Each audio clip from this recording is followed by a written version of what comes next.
So welcome to our first video lecture of the term. We're going to be covering Parliament today, and we're going to start off with a bit of a mind mapping question. What exactly does Parliament do anyway? So grab a piece of paper, write down some of your thoughts, just to get the brain going about what sort of things you think Parliament does. So today we're going to be talking about a number of different things. We're going to kind of start off with the really basics of Canadian government. What are the three branches of government? We'll talk about how Parliament functions. Then we'll talk about how we got here, especially looking at the principle of responsible government. And then we're going to look at a few different major debates. So we're going to talk about what members of Parliament do and who do they really represent, and are they really legislators?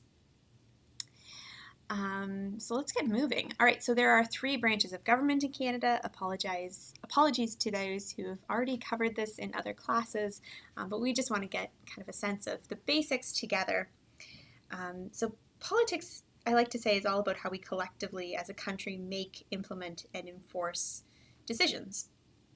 And politics happens at a variety of different levels.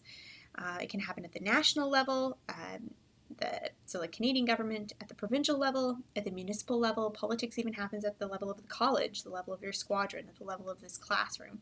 Anytime we are making decisions together, we are doing politics. And so this course is focusing on the national level of politics, and we're going to focus, the first 4 lectures or so are going to focus on the 3 branches of government in Canada. So there are 3 branches of government. The legislative, executive, and judicial branches. So the way that I like to describe this is kind of the who and the what. So the legislative branch is made up of the House of Commons and the Senate. We're going to talk about those just in a moment, because that's what we often talk about when we're talking about Parliament. And their job is to make the laws. The next branch would be the executive, which is also going to get talked about because we have a fused executive and legislative branch. We're going to talk about that in a second.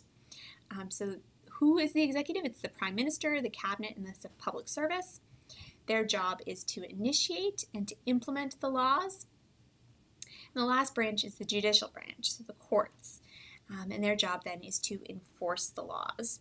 So we're going to talk in detail over the next few classes about each of these branches and what they do. So how does the legislative branch specifically function? And so that's when we're going to go to a Prezi so I can explain to you how this legislative branch functions. Let's just move over here. All right, so it all starts with Canadians. It starts with us, all 36 million of us. And that's a lot of people to get together to make decisions. So what do? We hold elections. We can't all hang out in Ottawa all the time, make all those decisions, so we decide to elect people to make those decisions. So we break the country up into 338 ridings, or electoral districts. Ridings and electoral districts, same thing. And we choose one person from each riding to represent us. So most of the people who run for office come from a political party. You can see political affiliation right there. And we will have a whole class on political parties later on. And essentially, a party is a group of people with shared values and ideas about how they want to run the country. It makes it a bit easier for us when we go to vote so that we have a sense of where the candidate stands, and also helps the candidates who are running for election to have the support. So this is what the ballot's going to look like. And you're going to mark who you want to vote for in your one riding. So this is what the results look like when they are broken down into individual winners or members of Parliament by party. So each color, so orange is NDP, red is Liberal Party, blue is Conservative, this little light blue is Bloc Québécois. There's a green party somewhere out here that you can't really see. Essentially, from this ballot, we have gotten to elect one member in each riding. Let's move forward. And this is how it gets translated into the House of Commons, into seats in the House of Commons. So the House of Commons is this legislative body that we have elected. All of these people that we have chosen to represent us in the election end up sitting in a house together. And this is what they look like. They all sit in these little seats. All right. So this is the House of Commons. So in the House of Commons, any group of these members of Parliament can now set about to choose the leader of government. So generally, because we're already grouping in parties, it becomes the leader of the party who has the most members of Parliament who becomes the leader, or they become the Prime Minister. And so this is why we tend to call the Prime Minister's party the government. But it doesn't necessarily need to be the case. They can pretty much choose anybody. But back in the day, they decided pretty quickly, we need to organize. And so they organized into parties, and then the leader of that particular party would become the Prime Minister. So House of Commons picks their Prime Minister, and the Prime Minister then picks their cabinet. And so this is a small inner circle of MPs, but not necessarily MPs. Some of them, I should clarify, MPs meaning members of Parliament. Don't necessarily have to be MPs, though. We have had senators in the cabinet as well. We'll talk about senators in a second. And they are each in charge of specific portfolios. So things like finance or defense or minister of sport or minister of democratic institutions.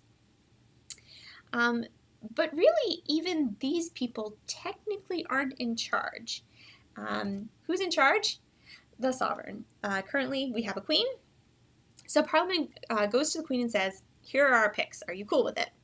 But because she's not exactly hanging around Canada very often, she says, okay, just go ask my representative. And that representative is the Governor General. This is where I would do pop quiz. Anybody know her name? Obviously, it's Julie Payette. So she swears in the Prime Minister and the Cabinet and says, okay, your turn, time to go govern.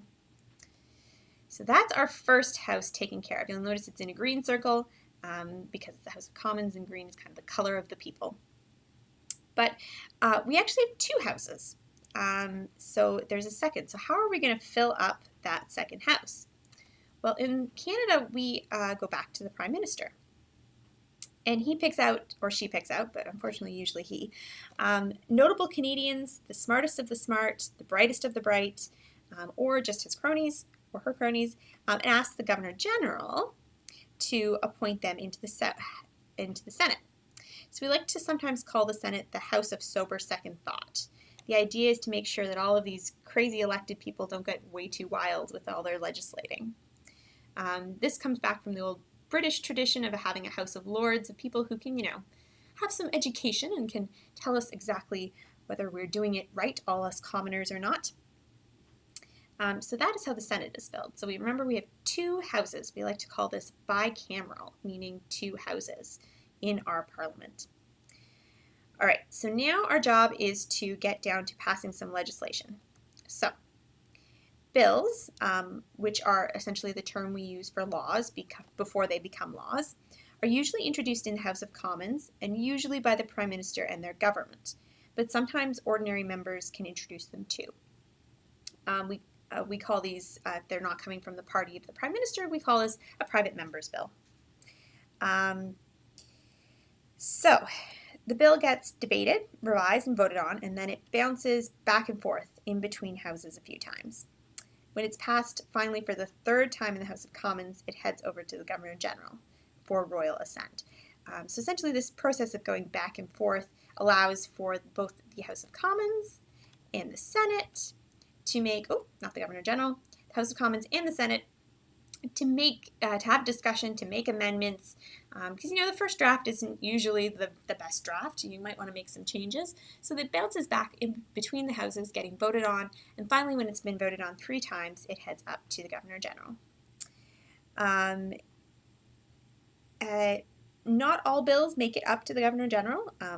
Lots of bills will get defeated. Oftentimes things are defeated because it's introduced by somebody who's not part of the Prime Minister's party, not part of the government. We call, as I said, these are private members' bills. And the government might say, well, hold on, that's not part of our plan, and they'll just vote no, and then the bill curls up and dies. But more commonly, it'll be the government who will send a bill into the House, and it'll get up to the Governor General for royal assent. Less commonly, a bill introduced by the government could fail. This is especially possible when we have what we call a minority government. So the winning party doesn't have more than half the members of Parliament. So If this bill is on something particularly important, say on a budget, then the defeat will mean that the Parliament doesn't have the confidence in the government. And so at that point, another group could get just enough support at the House to choose a different Prime Minister, or more often the Governor General will say, okay, enough, let's have an election and sort all this out, and we'll start the process all over again with another election. So that is our kind of basics in like a really quick period of time of how our Parliament works. And apologies to those who have studied this before. I know this is probably repeat for you, but it's kind of a good sense of the basics of how our Parliament works, how we get from ordinary Canadians to actually making laws and getting them signed by the Governor General and put into place. So you might want to go back and watch that again if this was new to you. So have a pause, go back.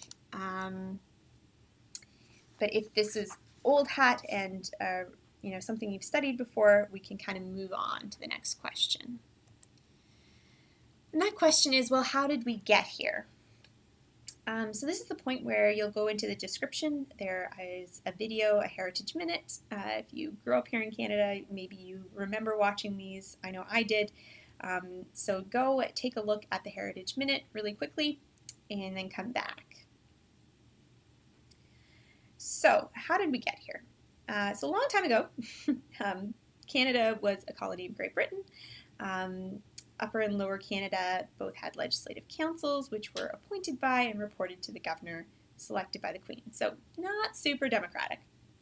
And ruling elite families formed. We call this the Family Compact in Upper Canada and the Chateau Clique in Lower Canada. Quick explanation, Upper Canada meaning what's currently Ontario or part of what's currently Ontario, Lower Canada being what's part of currently Quebec. So essentially this family compact and the Chateau Clique really just ensured that their buddies got into legislative councils. It benefited them, so they had very little reason to want to change that. But of course, when you have a ruling elite that doesn't share its power, you often get some pretty frustrated people. And some suggested starting a Republican government like they had in the United States. Republican meaning with a president, not Republican as in the Republican Party. So there is actually some call that, we want to have a government like the US perhaps. But Louis-Joseph Papineau, he suggested, he was one of these revolutionaries-ish type people. He suggested instead on a list of demands he called the 92 resolutions. Colonial authorities said, no, we're not doing this. And he got more and more extreme and launched into a rebellions in 1837 and 1838 in Canada. So Britain pretty quickly quashed them, but wanted to figure out what was going on. So they sent Lord Durham to come investigate. And on your seminar class this week, you will be reading part of his report. And his recommendations were to join Upper and Lower Canada together and bring in something called responsible government. And this is what you see happening in the Heritage Minute clip is Queen Victoria talking about this uniquely Canadian idea of responsible government. So what is responsible government then? So there are 5 principles of responsible government, and this is probably a really important thing to flag. Responsible government tends to be something that I would ask about on an exam. So the first is the Crown will act on the advice of the minister. So in this sense, the King or the Queen does what Parliament wants, not the other way around. So you can see how coming out of a period where the Legislative Assembly could advise, but they didn't really have that much power, this was quite revolutionary. The second principle is that the Crown will appoint members of Parliament as its ministers and advisors. So don't get us wrong, the Crown is ultimately still in charge, but it's going to have to rely on a Parliament to advise it on what to do. So the next is that the ministers, so these people who are in government, are going to act together with collective responsibility. So the Prime Minister and the Cabinet, as we saw earlier, they're a team, and they need to work together to see the totality of government, to make decisions together. So not just one of them going off and, doing whatever they'd like. They all have to work together to create a comprehensive plan for government. 4, that ministers must maintain the confidence of the House of Commons. So the Prime Minister is accountable to the Parliament, answers to the Parliament, And the consequence, if that doesn't happen, is that if the government loses confidence of the House, remember we talked about how sometimes if one of their bills gets defeated just because they just don't have a majority in the House anymore that was willing to support them, then that House needs to be replaced with either with new ministers, so somebody else could form a government, or we need to go back to an election and have a new House. So those are the 5 principles of responsible government. And that's kind of the idea of that the Crown is going to be taking advice of the people that are elected, and that these people need to maintain the confidence of all of the elected people in order to continue governing. So does that translate today? So the question is, well, what does Parliament do today? Parliament has obviously evolved since the days of responsible government. So what's the point now? So we look at C.S. Franks, who actually wrote kind of the seminal work of the Parliament of Canada. It's actually quite old now. And he says that there's kind of 4 main functions of Parliament. So the first is to make a government, so establishing a legitimate government through elections. And done well, we're going to have what we call democratic alternation of power, so different people are going to be in charge, people are going to get elected in, people are going to get elected out. 2 is to make government work. So essentially, you need funds, you need resources, you need to make decisions in order for government to actually do its job. And so part of the function of Parliament is to make sure that those things get done, collect taxes and then distribute them to certain projects. The third is to make government behave, so they act kind of as watchdogs if something goes wrong, especially the opposition. We call the people who are not part of the government, so the people who are not part of the party in power, we call them the opposition. And their job is really to make sure that the government is doing what they've said that they're going to do, that they are acting that they are, and tend to really question them if they are doing things that might be contrary to what they think to be the public interest. It's kind of hard for oppositions to do that, though, especially in a majority government scenario, because majority governments, by definition, have a majority of the seats and therefore can vote through whatever the heck they'd like. But still, the opposition especially fills this role to make government behave, to serve as kind of a watchdog. And then the fourth is to make an alternative government. So to say, hey, if you can't govern, if you're not getting things through, then the opposition can say, hey, we're an alternative. Let us try governing, or let's go to an election and see if the population wants a different government. So, how well does Canada do these things today? Well, we do make governments. We do have pretty good democratic alternation of power. When a new House is elected, there's really no big problems. It gets into power and starts working. Does government work? That's a good question. Is it doing as much as it says that it will? And we often see this issue of governments looking to win the next election rather than implement policies, and that can be a bit of a challenge sometimes in terms of making government work. Does the opposition work as a watchdog? Sure, they ask good questions of the government, but again, majority governments can do whatever they'd like, and sometimes it's all just jockeying for the next election, which is tricky. And then, does our Parliament provide an alternative government? Yeah, like you've seen, for example, or we've seen cases where there would be big, seismic shifts in who's in charge, going from, to a majority government down to just a few seats. And so there's definitely usually been some sort of an opposition kind of waiting in the wings saying, hey, we'll govern if they don't do it. And not always the case, though. We've had a separatist party as opposition, for example. We've had power vacuums in the opposition, in the sense that none of the leaders were really quite ready to be prime minister. So we do that okay, but those are some of the questions we ask about, do we really have a well-functioning Parliament? All right, this is where we'd take a break, but we're not going to.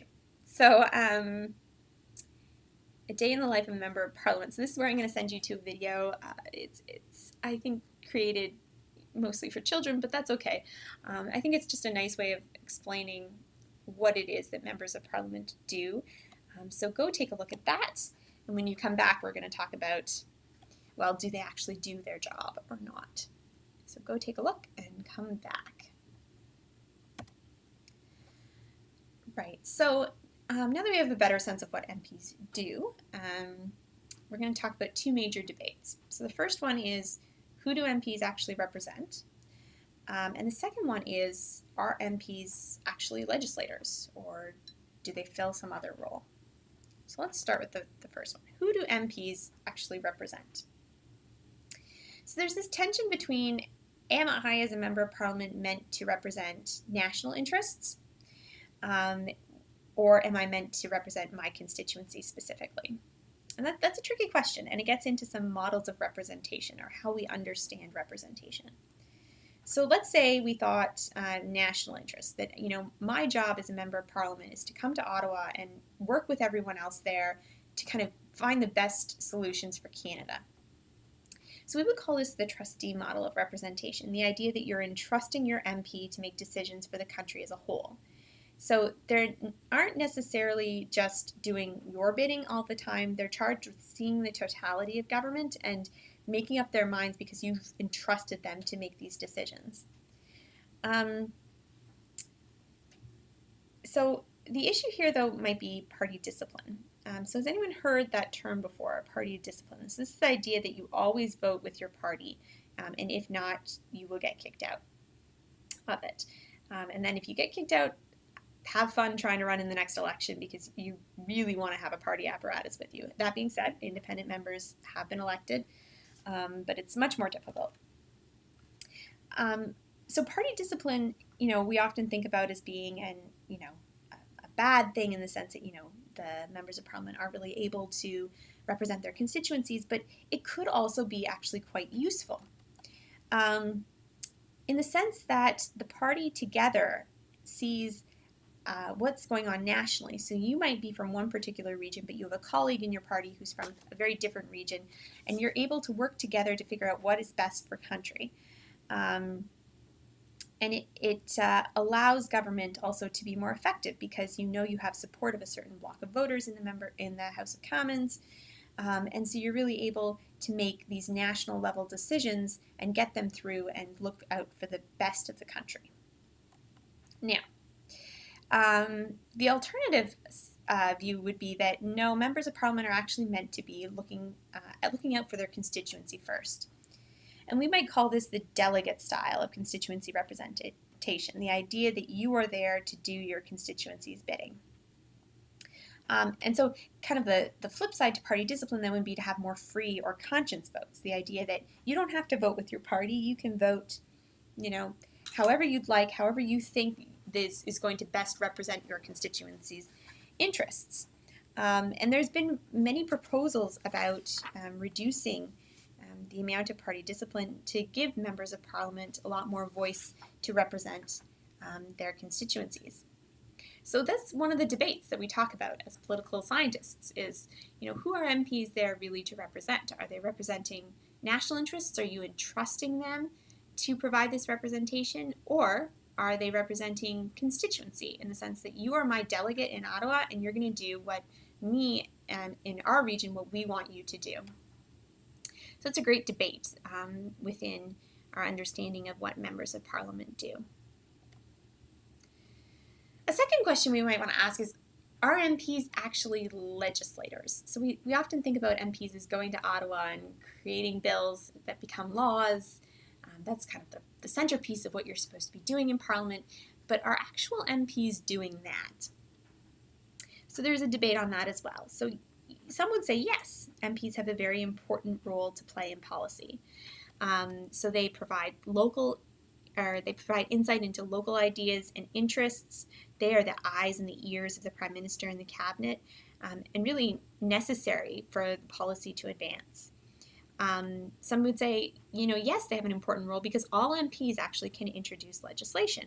So we talked earlier about private members' bills. It's this idea that even if you're not part of the government party, that you can still introduce a bill. And there are many private members' bills before the House.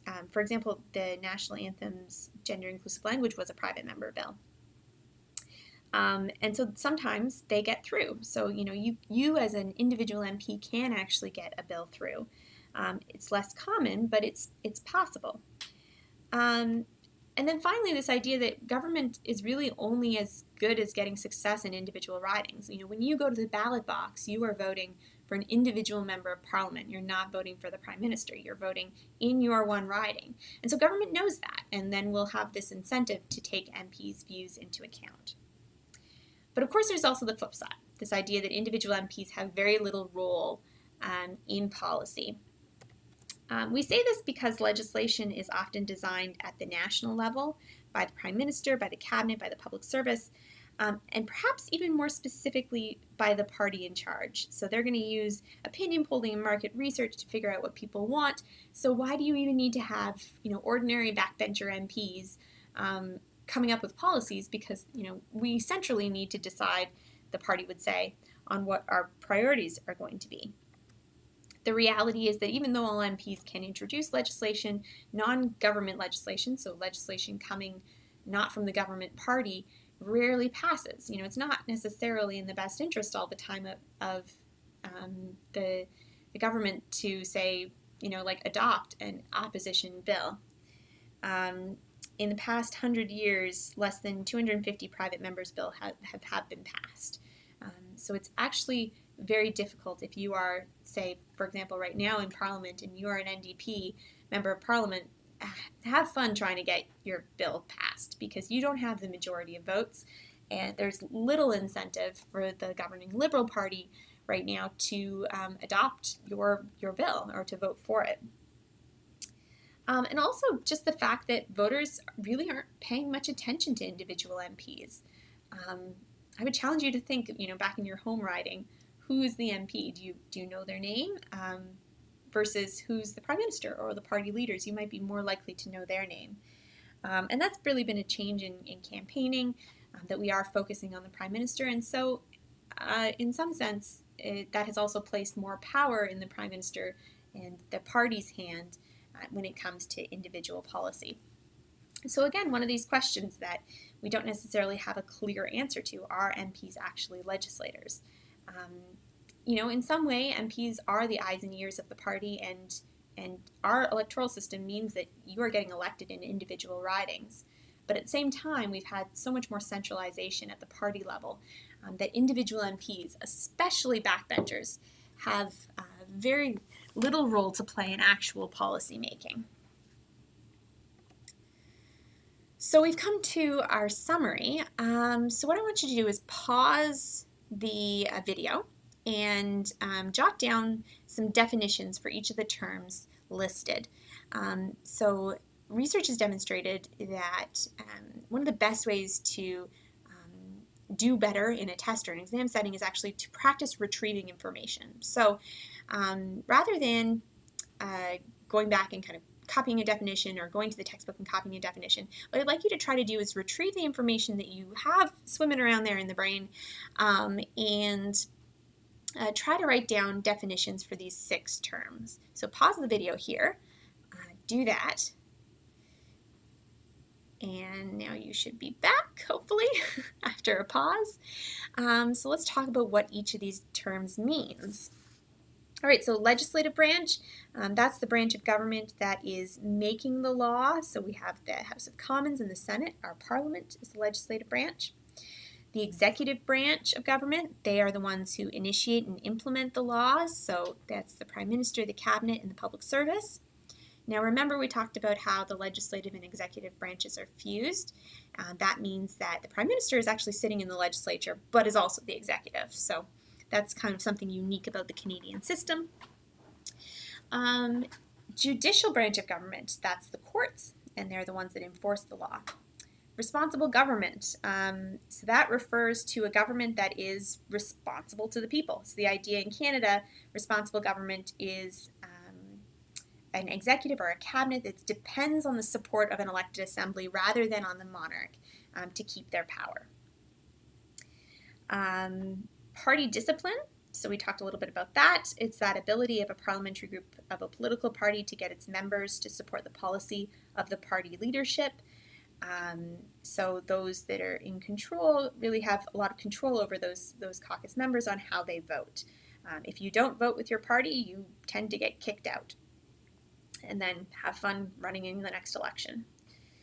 And then private members bill, we talked about a little bit, the idea that it's a bill that's introduced by a member of parliament who is in the opposition. So they're not necessarily within the government or the ruling party. They still want to propose legislation, so they propose it, and unfortunately, or fortunately, who knows, the idea is that they will oftentimes not get passed. It's very rare for a private member's bill to get passed, but it does happen, and there are always often private members' bills before the House. All right, so at this point in time, head on over to the Moodle, do the really quick quiz, so 10 questions, just so I know that you've seen this video, and then when we get into class, we are going to be doing some diagramming of Parliament. We're going to be looking at the Durham Report and getting started on our first assignment. So that's all for now, and we shall see you in the next class.